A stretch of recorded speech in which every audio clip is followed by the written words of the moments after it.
We are under siege, Honourable Member. South Africa is under siege when it comes to these drugs.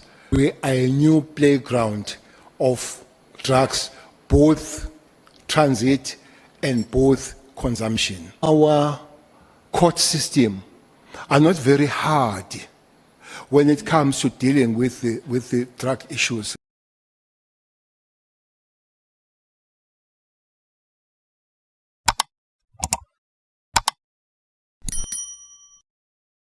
Let's talk about just some border control issues. We were talking about, and you spoke also very passionately about the influx of drugs in South Africa, and this is largely due to our porous borders. We don't have enough scanners. Are you aware of that? Well, I don't see Mom James. Oh, okay. She's here. I know how passionate she is when it comes to the drug issues, which South Africans should really be so. We are under siege, Honourable Member. South Africa is under siege when it comes to these drugs. We have been found as a lucrative market and transit. Let me give you a little bit of a story. In '94, I went for training in London. I was trained in one of the most elite institutions called Scotland Yard.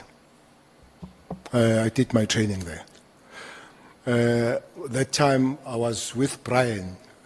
He was in the School of Economics. I was in the Civil College of Safety in London. We were told there, '94, that South Africa is going to be playground of gangsters and drugs.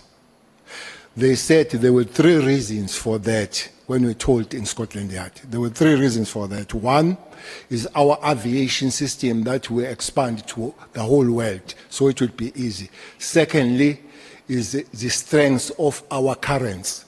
They don't mind to use our money. And thirdly is a banking system that it was easy to move the money and all that.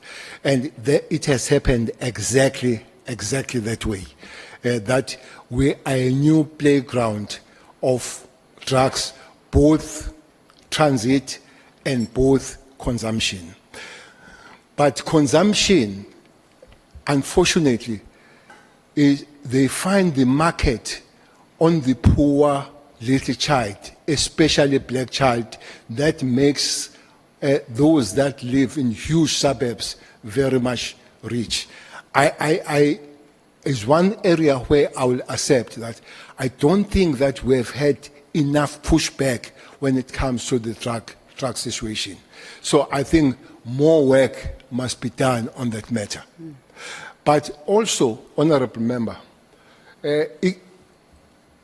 I would make a call that there is this document.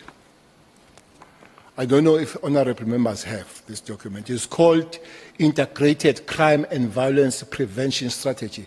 Honourable Member James knows it.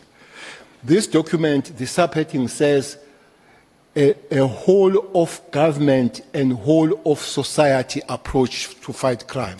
I think it was signed by the Cabinet in 2022, developed by the Department of Police. So it would be good to work on it because the drug issue starts with home. It starts with the society. It's the very society that kills our kids, selling them the drugs and all that. It would be good that all of us will work on that matter. But it's one area where I think even our court system are not very hard when it comes to dealing with the drug issues. There is this sad story of Mkhwanazi that is going around, of the judge and all that. I think, giving you my opinion, the way we are under siege, as the government, as the security apparatus, as the society, were not doing well to protect ourselves, especially our kids, from this sketch.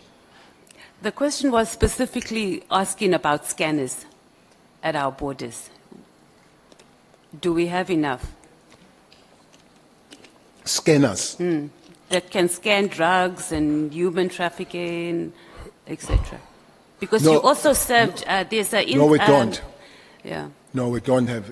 So when you served as the National Commissioner and also as a minister on the, I think it's the Border Management Inter-Ministerial IMC? PMA. Yeah. And that's headed by the Minister of Home Affairs from what I understand. So were there discussions and was there a push that we get more scanners? Because surely this can't be a budget thing because it starts there at the borders. So what were the discussions? Why is Treasury not releasing money to get more scanners, from your understanding? It was raised, not once, for many times, to find those scanners. But as you say, that Treasurer will look at that, and the security cluster coming to it. It will help if we can get more scanners. But I can assure you, that would not stop the trucks coming. We'll have to have the extra method, but it will reduce it as it comes. Drastically, I'm not sure, because one big problem about this thing is the human nature, Honourable Member. It's the human nature. As you are sitting here, everybody asks the question about the Auditor General. Everybody asks the Auditor General, PCKI, and all that. You come here, you see the scope and all that. Drug lords and criminals have no Auditor General. They don't have Auditor General. They don't have a budget. They don't have a scope. So the budget of criminality always beats the budget of government. That's why it's important that security cluster is taken as one of the departments to make the country stable. And it is not so at the present moment. Noted, Minister. So Treasury, I think, also just gets the, and I think even members of Parliament and government, we get this thing mixed up because it's Parliament that approves budget. And it's not necessarily Treasury. So I think that's something we as the Ad Hoc Committee must note in our findings, that it can't always be Treasury that dictates what must happen. We are the lawmakers, and when things needs to happen, we need to give instructions and they need to follow through, because their general attitude is that they are the deciding factor on money. But that's just by the way.